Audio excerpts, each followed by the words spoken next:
And then we're live. All right. Then we're going to give everyone a few minutes to join. Let me see if everything is working correctly.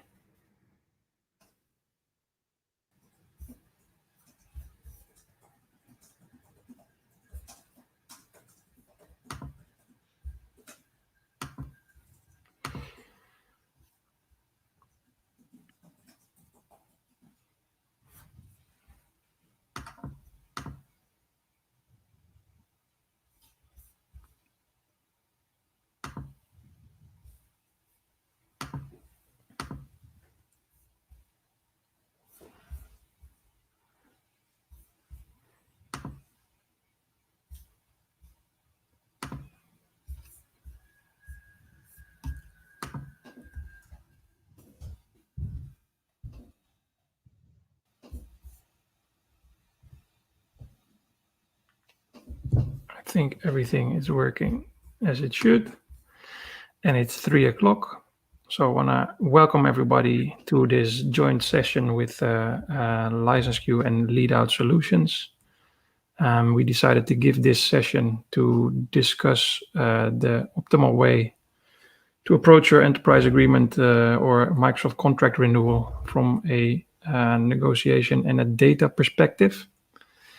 And we want to go through some examples.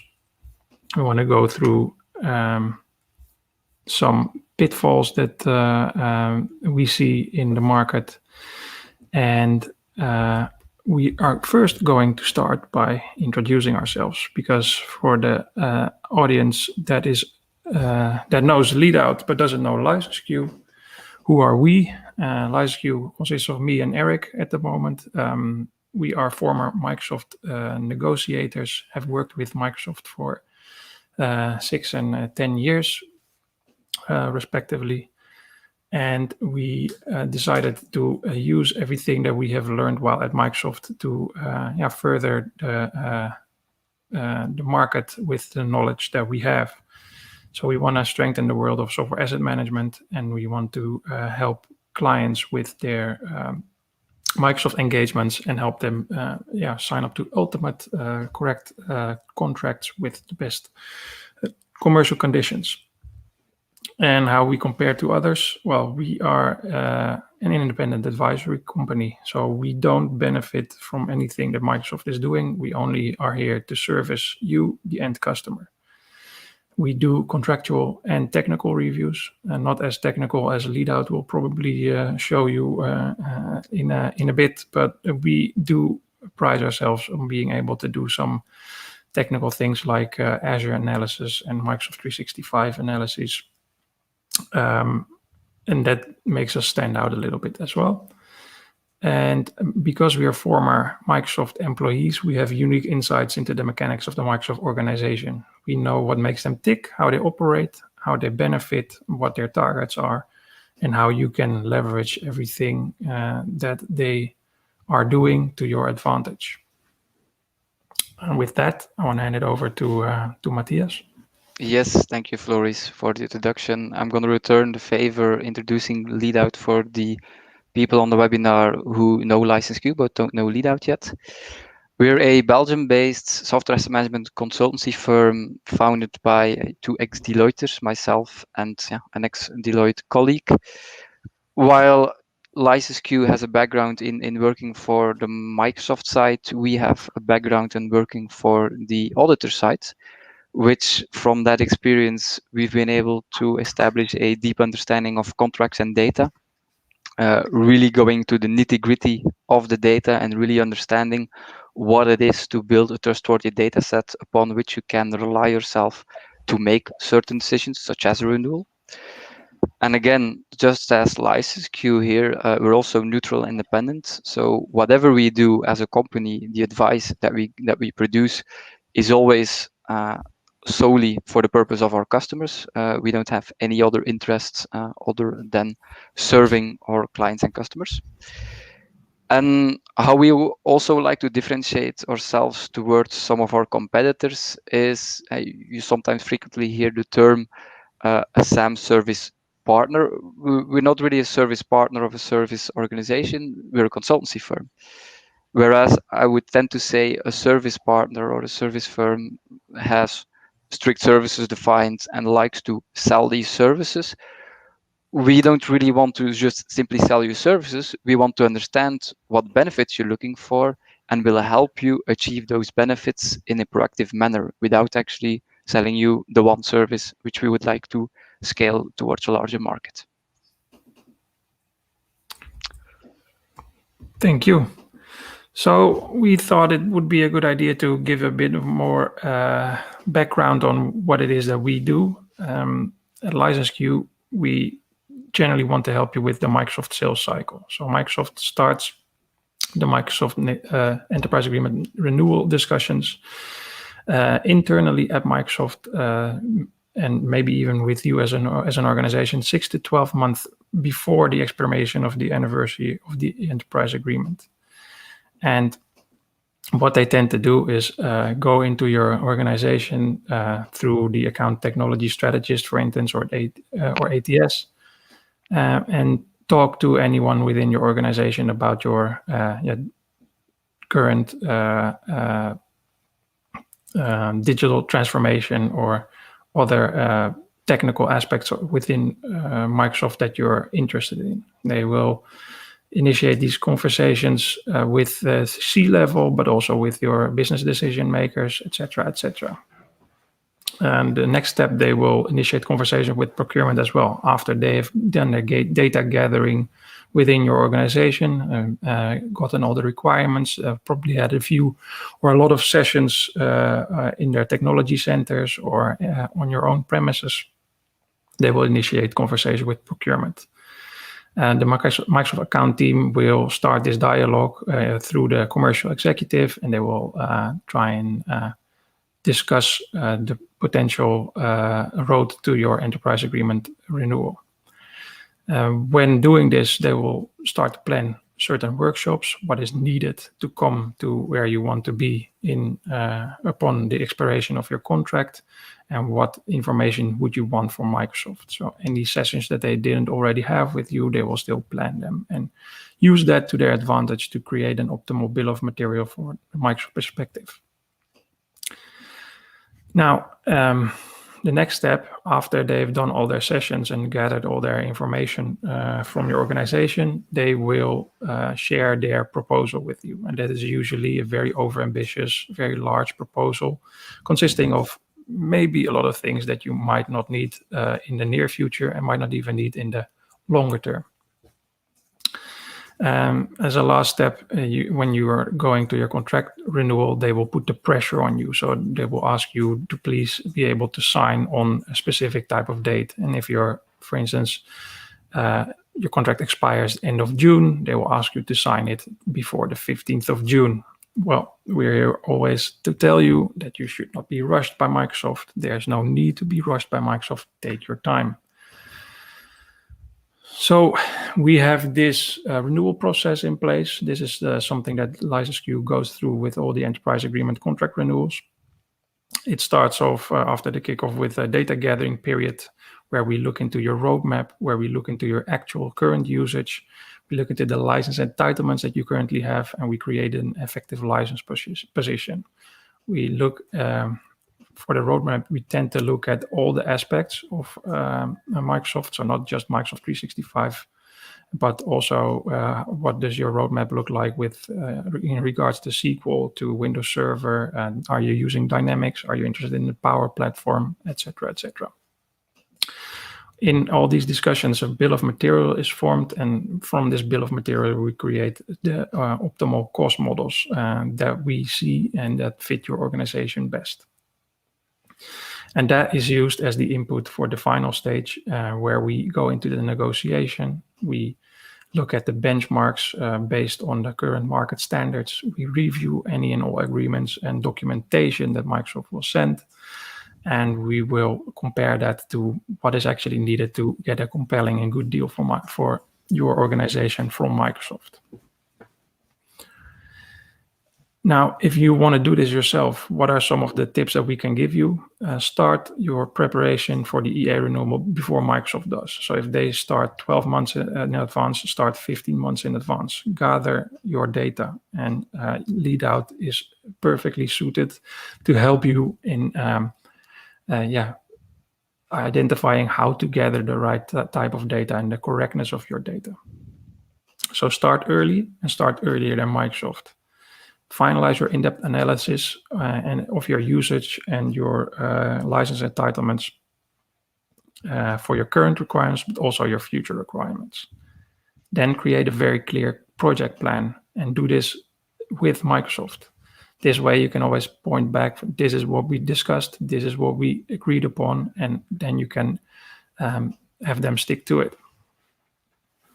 Always take the lead in the negotiations and tell Microsoft what your rules of engagement are.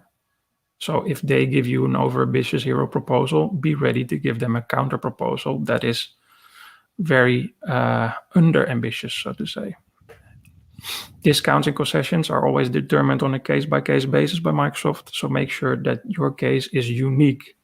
Make sure that your case is standing out to the others. Why should you get this better deal from Microsoft and not another organization?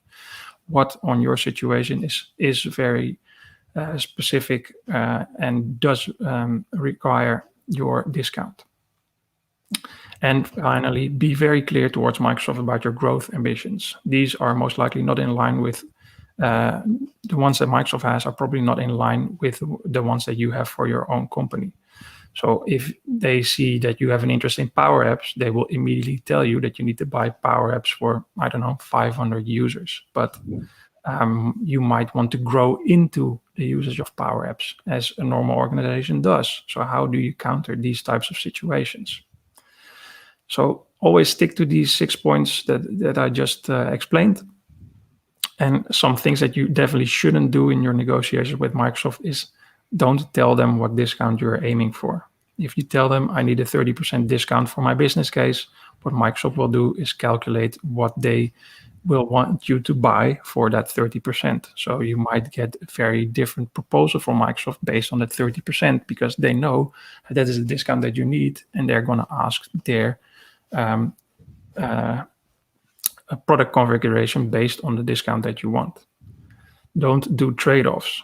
Like I said, if they think that you're interested in Power Apps and they immediately want you to buy 500 licenses, but you want to start with maybe investigating what Power Apps can do in the Office 365 offering, don't buy into these Power Apps licenses in return for a higher discount. Just tell them you don't need it. If you want me to start using the product, give me a good price lock for it, put it on my future pricing. Don't buy licenses that you don't need. It's not necessary to get to where you want to be.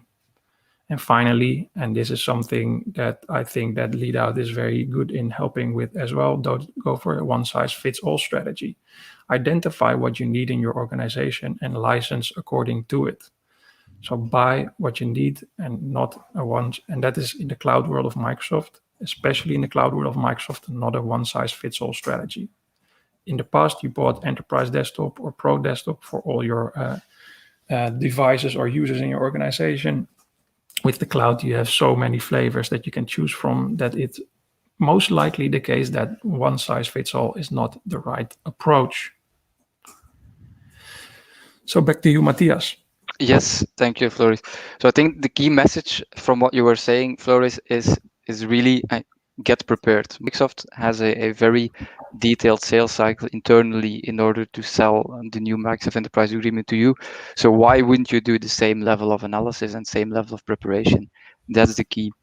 What we wanted to do now today is take the opportunity to give you a little bit more detail in what do we mean then with those different steps that Floris has highlighted in a high level. Well, the data-driven manner which we are providing is really ensuring that yourself as a company, when you really initiate these discussions with Microsoft, that you also come in those negotiations with from a power of strength and really having the knowledge on what you have today, but also where you want to go in the future. And how do we get to that position? How do we build that knowledge case? Well, you do need to get into some nitty and gritty there. And the first phase, like with any software vendor, is getting an overview of your contracts and getting overview of your licenses. And here again, just as with the technical, from the technical perspective, from a commercial perspective, don't only base yourselves on one source. Maybe you have an internal contract repository, or you received an overview from your licensed reseller which you're working with, but is that complete? And that's also always the first question. So do some analysis. Ensure that whatever purchase orders went out to Microsoft or your reseller with Microsoft licenses, ensure that you do some cross analysis with the inventory that you already have or that you've been provided from the reseller. Ensure you have some accuracy check on that. Is it still accurate? Is it still up to date? What sometimes can happen is certain purchase orders that were made or some purchases that were made in the recent past have not been correctly processed through Microsoft systems yet. So they wouldn't be in your overview that you've just received. So really, on the first step, perform that analysis on the commercial side. Once you have a clear view on what you have today and what you've actually paid for, because that's also important, the second step is to build, but what are you deploying today and what are you using today? Here again, it's a matter of completeness. You have a certain, you take a certain repository where you can extract information on what Microsoft software is installed in your environment, but take a step back and ask yourself the question, but what is the tool reporting on what part of the environment is my tool reporting on? The biggest mistake is simply taking the data from whatever repository that you find, technical repository, and just working with that data as if it was the truth. First step is always asking yourself the question, is it complete? Once you've done that analysis, there's also additional technical data which we need to gather from other sources. You have your repository which shows you the installed Microsoft installations. But from that same repository, the question is, do you also have data on the type of the environment? If it's a development, test, or acceptance environment, do you have information if it's an active or a passive setup? Do you have information, for example, on what part of the company is using that software? Because for cross-charging purposes, you do need to understand which organization or which business unit is using those applications. So the phase one is really establishing a clear overview on the first hand what you have and what you're using today. And once you have a trustworthy data set on that, you can proceed with the next phase, is determining your as-is compliance. And how do you do that? Well, it's simply reconciling both elements from the first step and applying the correct license rules. Pitfall here, and that's the last 5% you sometimes need to close, is you cannot always gather all elements which you need to have a trustworthy reporting from automated repositories. So in order to close that last 5%, you do really need to sit together, and in COVID times, it's in a virtual way, but sit together and gather the last elements in order to correctly ensure that you have a good visibility on also your compliance position. Once you're done with phase 2, phase 3 is not simply, well, you know what you need and let's go ahead and purchase. No, phase 3 is really is again asking yourself the question, well, what we have deployed today, does it actually reflect what we need in the future? And it can go in two ways. It can mean an increase in demand, but also a decrease in demand. And with a decrease in demand, we mean, well, is there an optimization on how Microsoft software is used today? Is there an optimization that can be implemented? And in order to do so, again, you will have the conversations with the same product owners as in phase 2, and getting some visibility from their side on how they're using the products and are there some optimizations possible. A very frequent example from real life here is people deploying SQL Enterprise, but SQL Enterprise has certain functionality on top of SQL Standard, which in the end should have a business reason. There should be a business reason why you're deploying a SQL Enterprise over a SQL Standard. So obtain that transparency in in why SQL Enterprise would be deployed and why SQL Standard would not be a better suited option. In certain cases where it doesn't make sense to have that, there's some optimization potential there. And of course, it's not simply reinstalling the database. There's a whole lot of technical configuration needed there. But that's why also you need to prepare such a negotiation very early in the process, because you do need time to go over all these phases. Once again you have done that element of the exercise, you do need to get visibility also on what is needed in the future. And an enterprise agreement renewal is for a 3-year period. Maybe you will not always need anything from the start, but you also need to explore if there are certain ramp-up opportunities that can happen. And Floris mentioned it in his example. Microsoft will, for example, push you for 500 users of Power Apps platform. You might only need 50 in the beginning. But the question is, where will you end in year 3? Because if you start with 50, that will be the pricing conditions which you will get. But if you can show to Microsoft a roadmap that you will grow to 150, 200, 300, or maybe 600 in year 3, then you do have some leverage to get better pricing deals locked into your 3-year contract. What do we do then in phase 4? We have good visibility on the as-is and where we want to go, and we together, and we do that with also the commercial experts like LicenseQ. We create the business case on the renewal strategy, but that's not a point-in-time analysis. Microsoft will come back with new proposals. Microsoft will come back with new elements, and always the playbook that you've created needs to be updated on a continuous basis. And whatever these 4 phases bring as a result, the primary driver will always remain cost optimization. That will always be the most important element. But more important, the importance of having the real transparency in what you're using today and where you want to go in the future has another element in it that offers value to the organization. It's creating transparency on the justification of your costs, because the cost that that flow to Microsoft for certain organizations will be in the millions of euros. But depending on the type of organization, you also need to present this contract renewal to the management committee.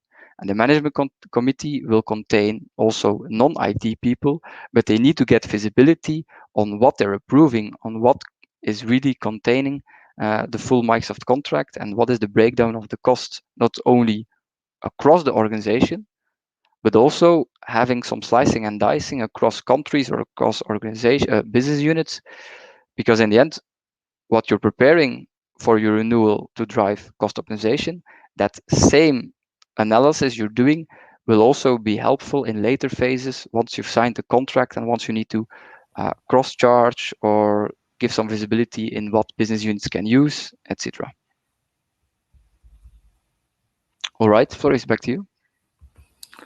Okay, so what we've done is we have gathered some examples that we want to go through and show you from a data-driven negotiation perspective why it is important to have this tandem that we are discussing here today.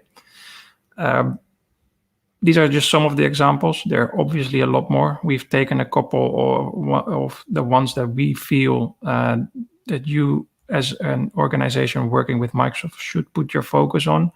It will lead to large cost-saving opportunities, and it will help you in your negotiation with Microsoft.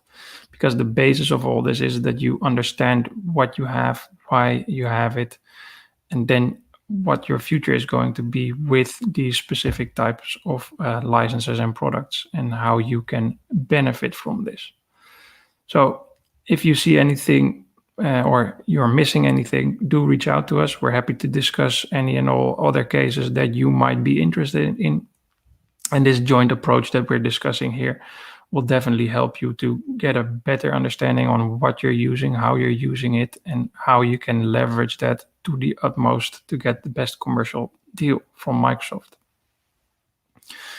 As we say here on the slide, we live and breathe this. So if we are skipping over things too quickly, if we use jargon, do let us know. We'll happily elaborate further.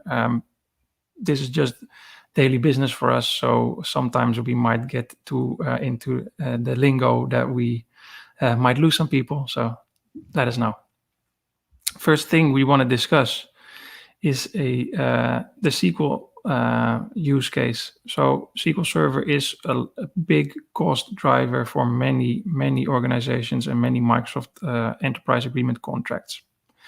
Many companies use SQL Server, Windows Server. It is rather becoming more than less because some organizations have bad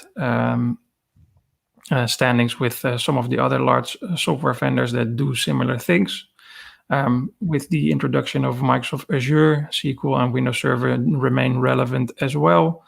So this is only going to continue to grow. It's definitely not going to become less unless you might be not doing some of the things that we're discussing here, in which case cost optimization is always possible. So correctness of SQL data is important to be able to understand what you are using.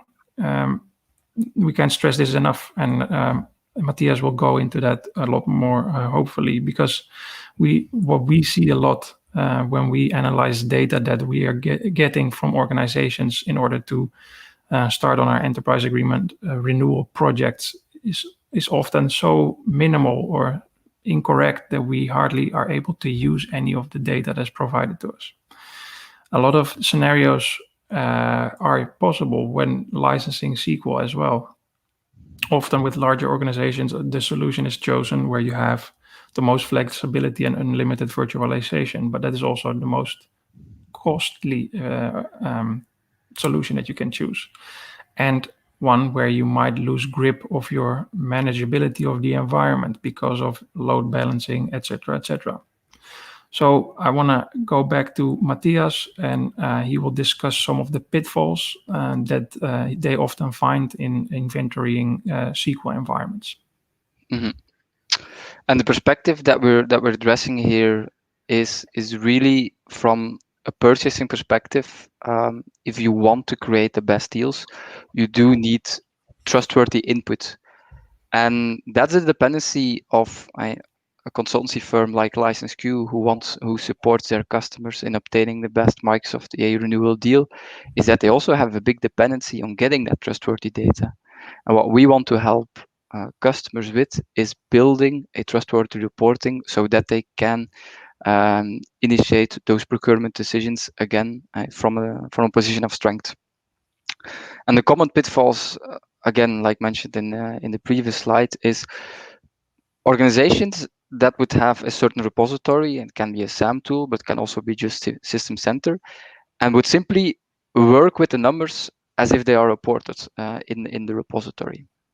And again, important here is taking a step back. Is my SAM tool only reporting on 80% of the environment, and that's the number of licenses I'm purchasing? Well, then again, already you're 20% under licensed on the one hand, so you have a non-compliance, but also if you have made the purchase correctly from the first start, well, then your volume has increased, and the more volume that you have, the better unit pricing. So it's important to have the volume right from the start, instead of doing a rectification, worst case during an audit, or best case at least during a true up. But then again, unit pricing, you're doing a true up based on unit pricing from the start of the contract. So get a grip on your completeness. Compare your repository with another repository of your devices, such as an Active Directory export, VMware export, or a CMDB export. And then just simply compare both sources. Compare what you see as reported in your SAM repository, and compare with simply the devices you see out there in the environment, and have a timestamp added to that inventory, so that also have an overview of the active devices. And that's from a completeness perspective. And second element here is an accuracy perspective. What we've noticed is that certain SAM tools, sometimes they lack or they catch up with some new versions. And there was one example of a SAM tool where SQL Server version 2019 came out, but the tool identified the installation, so it identified there was an installation there, but didn't identify the edition yet, because the intelligence of the SAM tool was not yet updated to obtain the edition of the newest version of SQL Server. So get a grip on the accuracy of your repository. And the third one is, once you have an overview of your databases from one repository, well, the question is, do you have all relevant metadata? And with metadata, we mean, is the system an active or a passive database? Is the system supporting System Center, for which the SQL license is included in the System Center license? Or is the system set up as development as acceptance, for which you have the possibility to license with Visual Studio MSDN licenses? There still remains an obligation to license your development environment, by the way. It's also a common misconception, is that if it's development, you don't need to license. You don't have the obligation to license it with production licenses. You still have an obligation to license. Common pitfall number 2 that we see is that SQL components, and with that we mean integration, analysis, or reporting services, are not taken into account in determining the license requirement. Many SAM tools will report on the database engine of your database that's installed, and the database engine, they will correlate with an edition of the SQL Server, an Express edition, standard, enterprise, developer. And then you will take that edition information and you will compare that with the databases or with the licenses you need to purchase. But if you have a setup of your database where you actually have the database engine on one virtual machine and a SQL component as analysis, reporting, or integration services on another VM, and the workload is split, but the database engine is a standard or an enterprise, well, then you need to license a second virtual machine also as if it were a full standard or enterprise database. And to be honest, this is one of the biggest misconceptions and pitfalls that we see in the market. And why is that so? Because a SAM tool in this perspective will never show to you what license the analysis, reporting, and integration service needs. Because what will the SAM tool do? The SAM tool will identify what component is installed, but it cannot go one deeper layer into the application itself, into the SQL Server itself, in identifying, well, for which SQL Server is that component actually running a workload for? And that is the question you need to address. And that is mainly done either to getting that information from repositories such as a CMDB, but then again, in most cases, that is not available. And this is really the manual labor which you will need to run through with the product owners, with the database architects and the database administrators. And then there's a common pitfall number 3, which we wanted to show to you today. And that one is, well, you have an overview of what's deployed today. But again, do you take the life cycle of your database into account? So what you have today is your starting point. And then it's really building toward, well, what's my demand for licenses? And my demand for licenses is taken into account which databases will actually not be used in the future, or which databases are actually already decommissioned. And maybe the database is still there for archiving purposes, but it's no longer running. And you do need to take into account in determining your license requirement. So it's the first step, as mentioned, is always getting the correct view of how the situation is today. But then the second step is always trying to identify optimizations. And we do that in a tandem together with the customer. So this is always something we cannot do ourselves independently, but we do that together as a partnership with the customer in really optimizing and determining the best future demand roadmap. And I think we have some more pitfalls which we want to address today, Floris. Yeah, let's first, again, is to summarize from a contractual point of view, why is this important? So these are indeed some of the pitfalls that we often see that customers don't take into account. And when we ask for the data of the environments, we typically tend not to do full software asset management engagement verifying the correctness of the data, we look into what do you have now, and is this something that you need to continue towards the future? But then we quickly fall into these types of things. So having some organization like LEADOUT help you in your identification and inventorying your requirements is very helpful, because when you have clear insights into your SQL installations, you can better negotiate your contract. If you know where you are now and that what you are using now is correct and you're doing it the right way, and you know what it will look like in a year or maybe even in 2 or 3 years, you can already anticipate on that in your negotiation with Microsoft. That is very valuable information. So if you don't yet know these things as a procurement professional, have the discussion as well with your database administrators. Are they aware of this? If not, how can you get awareness into this? It's imperative that you understand the life cycle of your SQL environment. As we often see that this can lead to many unnecessary costs. So, switching gears, we want to discuss the Exchange shared mailbox discussion that we often see happening within organizations as well.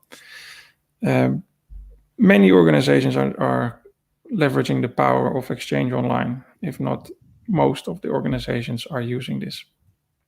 It can be Exchange on-prem, but you see that a lot of organizations are switching to Exchange Online. Within the Exchange platform, you have shared mailbox functionality included, something that's free of charge in most cases for the base functionality. But if you need additional requirements like advanced threat protection or what it's called Defender for Office 365 nowadays, or you need online archiving, you might need to add additional functionality to these shared mailboxes. But what we often still encounter are organizations that assign licenses to shared mailboxes. And I want to give Matthias the opportunity to go into some of the pitfalls that they see here a lot. Mm-hmm. And here we want to just give you some practical examples on how we've done such some, not engagement, but part of an engagement in the past, is that sometimes we see shared mailboxes categorized as user mailboxes, simply because the initial setup was done incorrectly. And then, of course, you would be thinking, well, but if I have an organization of more than 50,000 people, do I need to take an export of my Azure license management console and really review each line one by one and identifying which one are a user or a shared mailbox, or a shared mailbox as a set up as a user mailbox? Well, no, that would maybe not be the most time efficient here, but a practical example that can be very easily done here is, in many cases, your real users, call it first name dot last name at company.com, will have a kind of naming convention. So first step, identify that naming convention. Is it, like I mentioned, is it first name dot last name, or is the display name last name, comma, space, first name, etc.? Identify that naming convention, and then simply filter out all the remaining ones which do not fit that naming convention. And to be honest, in more than 99% of the cases, those will be your shared mailboxes that will potentially be set up as user mailboxes, and hence also been allocated an E3 or even E5 license, which, depending, and that's pitfall 2, depending on how you're using your shared mailboxes, is not required. So here you're simply burning money. Once you've done that, once you've identified mailboxes set up incorrectly, second step, the pitfall, and that's on the other hand, then is not burning money, but it's being non-compliant, is where you have not assigned a license to a shared mailbox. And depending on the functionality, and Floris introduced this in the previous slide, depending on what you're using from Exchange Online services, you do need to get a license. And again, this is a pitfall which again we see frequently, is having that misconception of, hey, it's a shared mailbox, it's free. No, you need to get that conversations with your Exchange administrator or administrators, and understand how have they set up your Exchange environment, what functionality is provisioned to each mailbox and what licenses you need. Because the key takeaway here in general with Microsoft 365 is not every functionality is blocked when you don't have the license. Certain functionality might not be accessible because you don't have the license, and there's a hard limit there set up by Microsoft. But on the other hand, there's also functionality which you as an organization are able to benefit from without having the license. And one example here can be Cloud App Security, which is gathering information on all the users in your organization. But actually, only one user would have that license, the user that's actually looking within the Cloud App Security console. And then you would say, well, only that user requires the license. No, every user which is data being gathered from requires the license. And that's how you will get to a non-compliant state with Microsoft 365 licenses, and in this case, with shared mailboxes. All right. So again, why is it important from a contractual point of view? We can't stress it enough. It's imperative to understand what you're using, how you're using it, and what options you have to optimize. This will be the foundation for a successful enterprise agreement renewal. Exchange shared mailboxes still have a common misconception that it needs a license. And there might be scenarios where it might need a license, especially if you have very large shared mailboxes, for instance. Then you run out of the basic technical functionality requirements of a shared mailbox. But we still encounter many organizations that provide us data of their mailboxes where you don't need a license for these mailboxes. And what we see on top of that is that this is often a license for a suite of products like Microsoft 365 E3, and they assign this full E3 license to a shared mailbox. And that is such a costly solution. The optimization that can be done here will lead to massive cost savings potential, and they're quite easy to investigate. Switching gears again, we want to look into another one that is often overlooked but can lead to a lot of cost savings, and that's Visio and Project. This is something that what we see, and I've seen it while at Microsoft, and I still see it now that I am using my knowledge to further organizations with their Microsoft negotiations. Visio and project installations are often overlooked as a large cost savings opportunity, but they are. You should always investigate project and Visio. Many companies just renew software assurance and or their cloud subscriptions for project and Visio without any questions asked. We have it, we're probably using it. We don't have any insights if we are using it correctly or not. One of the first things that we always do when we inventory requirements for a new contract is look into project and Visio and potentially reducing this. There is very limited benefits to having software assurance on Visio and project. And for cloud subscriptions, if you're using older versions of project and Visio, you're not even required to do this. So why are you buying these licenses? What are we doing here? So again, the question is how to make sense of this from a data perspective. And Matthias is going to enlighten you all. Mm-hmm. And why did this happen in many organizations where in recent renewals, maybe already the last one or the one before, Microsoft converted your software assurance to subscription licenses? Simply because in the end of the day, the Visio and project will not be the biggest chunk in your contract, but then again, we do approach them as low-hanging fruit, because in the end, if you can optimize there, also the effort you're taking for this part will not will be in relation to also the costs relating in the contract. But there's still optimization possible here. And then how do we get to that optimization? Again, giving you some insights here in how do we approach this from a data processing methodology perspective.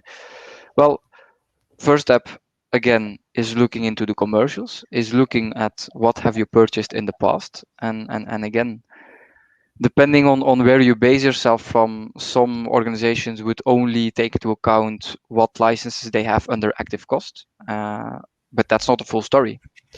If in the past you've converted your software assurance on Project and Visio to subscriptions, you've stopped paying software assurance, of course, but you still have the underlying perpetual license which you're entitled to. So if you've done this very recently in 2020, you have obtained rights for Visio or Project version 2019 perpetually, so forever. While Microsoft has converted your perpetual licenses to subscription licenses for which you can use either the online version, but also gives you the right to have a local copy of Visio or Project. So in order to identify how you optimally distribute your licenses, first get an overview of which users are using Project or Visio online from the portal.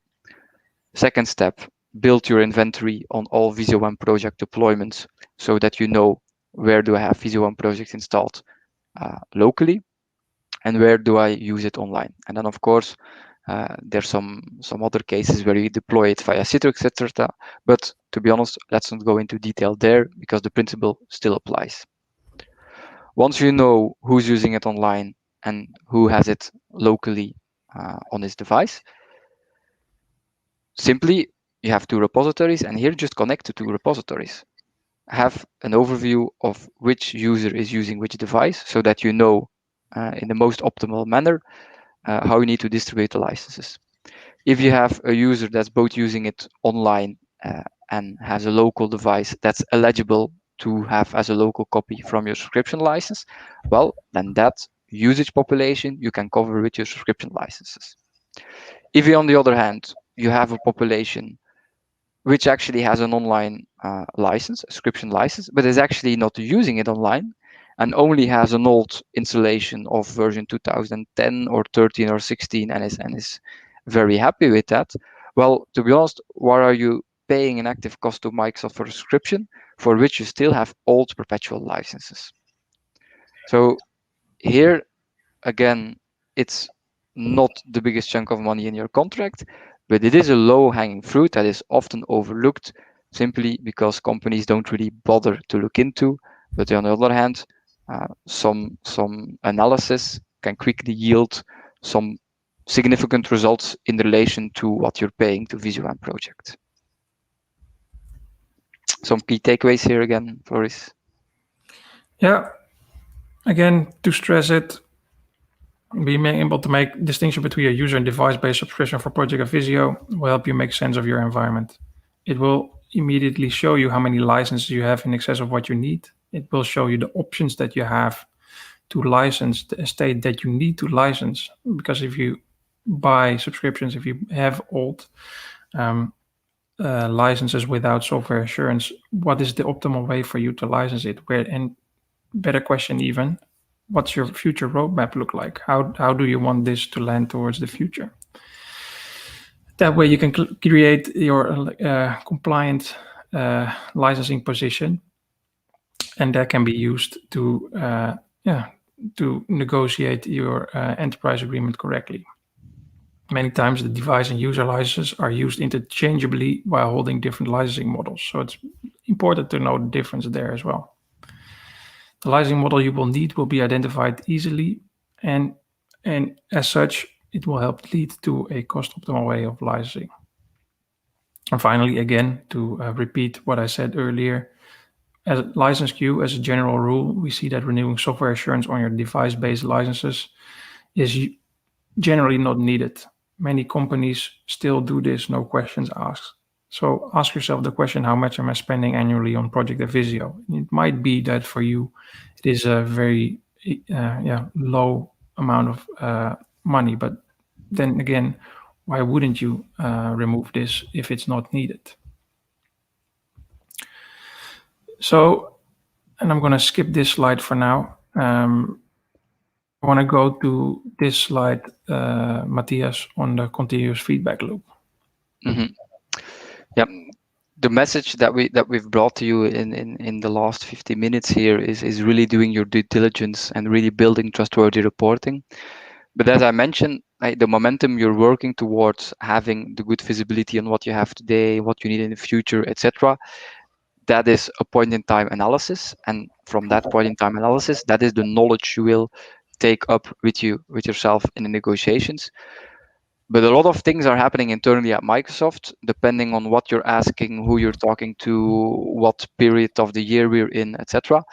And you will be given several offers throughout the negotiation cycle with Microsoft, but it's important to really keep up to date with what you've been presenting. So create your analysis, your point in time, but also remain disposable towards the colleagues who are taking this up, the procurement colleagues who are taking this up, remain remain available for them to update your analysis on a continuous basis, to steer them towards new elements, to give them again updates on how does this relate to what I need, what I use, cost analysis, etc. It's crucial input that your procurement colleagues needs in order to be the most efficient in negotiations. Because if you don't give them the correct insights, to be honest, they're steering blind, and you want them to, as Floris mentioned in the beginning, you want them to be in control of the negotiation cycle. And how are they in control? Well, they are in control if they have the necessary knowledge and input from the software asset management department. Yeah, and why is that important? That the importance here is that we need to understand the Microsoft practice, because you will want to dictate the discussion with Microsoft, and having a good good basis of data requirements that you need will help you there. Microsoft will give you that overambitious proposal that I talked to you about in the beginning, and will create the scenarios that they think you will need based on the discussions that they will have had with your C-level, with partners that you might have in your organization, etc., etc. So what happens then is that we too often see that customers of Microsoft are following the Microsoft show. They listen to the Microsoft is dictating to them, and they will say, "Oh, but I don't think I need that. Oh, I don't think I need that." But how much more powerful would it be if you were able to say, "Well, this is what I know I need, and this is what we have done to investigate that I know that we need this." And if you can have your procurement person be that confident in their selling towards Microsoft, because that's what you're going to be doing. You're going to be selling your organization to Microsoft, that you know what you are doing and how you are doing it. And if you really know what you have and how you use it and what you might need towards the future, you can push back on everything that Microsoft is going to throw your way by just going back to the facts that you have identified by yourself or by having LEADOUT help you. And Microsoft will then start to look for ways to try and push their agenda, but it won't work because you know what you need, you know what you have, and you know where you want to be in 3 years' time. It might lead to lower initial discounts because Microsoft is not very used to hearing this type of messaging, but in the end, when the push comes to shove, this will lead to what you want, and that is a contract that consists of what you have in place currently and might need towards the future at the best commercial conditions. Using a data-driven approach will serve as your fallback scenario. It is your fallback. Always fall back on what do we know? Does it align? Is Microsoft telling us something that is not in line with what we have identified ourselves? And how to do this? Again, gather your requirements early. Start in advance of when Microsoft starts. Microsoft has a playbook, they call it T-36, which means that 36 months your contract starts and a timer runs out back to 1. At T-12, so that means 1 year in advance, they will already start planning internally. You should do the same, or if not earlier, and identify and know what you need. If you do not, you might get caught again in the Microsoft approach. Always have your escalations ready. So if you're negotiating with Microsoft, be sure that you're doing this from a point of power. You are the one that they should negotiate with. It's no need to go to the CIO or the CFO or even the CEO. They will tell you what you will hear from me. I am the one that you should negotiate with. The other way around, always know where you need to escalate within Microsoft, because Microsoft management is often very keen on getting involved. And that way you can leverage that play as well. Finally, this should be a role within your organization. And not just talking about a procurement officer, but I'm talking about a gatekeeper, the one that says, are we still doing the right thing? Is this fitting our agenda? If not, go back to your fallback. Are we doing it the correct way? If not, what do we need? Are we in need of more data? How do we gather this? What can we do? Etc. etc. This is the story that we wanted to tell you today. Matthias, do you want to take this slide? Yes, thank you, Floris. We, of course, did not want to simply tease you with our explanations and educate you, but we also wanted to give you the opportunity to benefit from the presentation and from the approach that we've presented today. And in order to do so, our two companies, LicenseQ and LeadOut, we've established a 4-week engagement, which we would like to present to you today, in where we will do a deep dive in your current Microsoft landscape and product landscape. We'll then jointly investigate optimization potential, and we'll highlight which levers you need to pull, where you need to pay attention to, and we'll review your functionality requirements together. We will, like we've done with some examples, identify pitfalls that you need to take up in further review. And we will also benchmark your active contracts with what we see as market standards from performer engagement. So you also have some knowledge from outside organizations. If you know other organizations, similar size, similar region, have given better deals, well, to be honest, then you really have a good business case, or you at least have some assurance if you start approaching Microsoft and start demanding better rates or better unit prices. And what does this all lead to? Well, we give you a high-level negotiation strategy to lead to your desired end results, and as mentioned, to really go into that position of strength and be the owner of the negotiations. That being said, anything to add here, Floris, before we jump to the questions? No, perfect. I look forward to finding out if we have any interested parties. All right. So that said, we arrived at the questions and answers part. One is up on the screen. Matthias.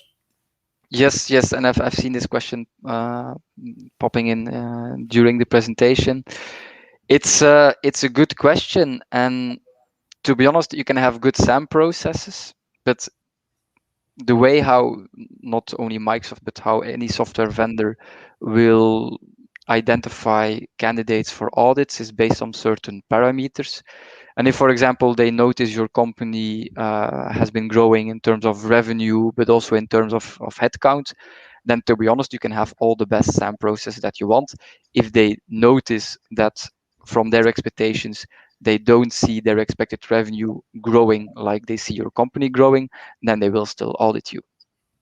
However, to be honest, if you have good SAM processes, you should have encompassed that growth also in employees, and you should have purchased the licenses you need.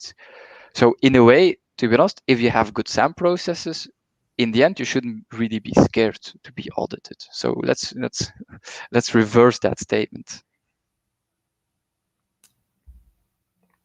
Great. I don't think there were any other questions. No.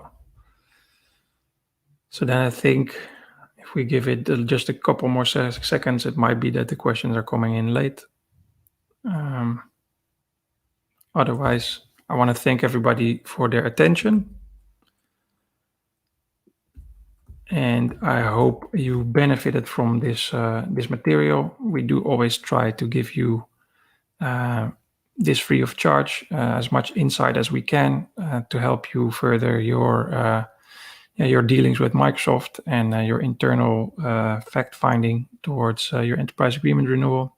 If there's anything that you come up with after this broadcast, do reach out to us. We'll always be happy to help. And we look forward to seeing you the next time. Yes. Thank you very much. Pleasure to be here. Thanks all.